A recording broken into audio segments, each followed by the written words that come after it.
বলা যাবে না। ফার্স্টে মাংসটাকে সুন্দর করে ধুয়ে নিতে হবে এবং সেখানে আদা এবং রসুন পেস্ট করা ভালো করে মেখে নিতে হবে। এখানে আরও টক দই, রানি মশলা অ্যাড করতে হবে,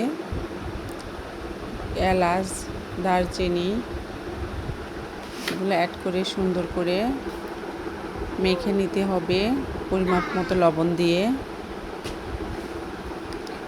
এইগুলা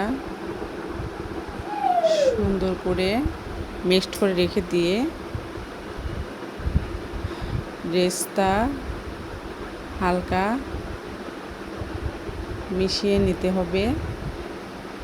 এরপর স্বাদ মতো লবণ, আমি এখানে হালকা একটু মরিচের গুঁড়া ইউজ করেছি যাতে প্রবলেম না হয়। এবার সুন্দর করে কিছু পেঁয়াজ কুচি দিয়ে বেরেস্তার মতো করে সেখানে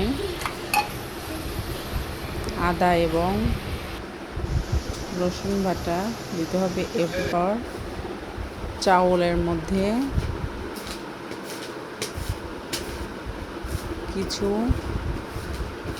কাঁচা মরিচ অ্যাড করতে হবে। এখানে আমি দুধ পরিমাপ মতো ইউজ করেছি যাতে রান্নাটা সুন্দর হয়।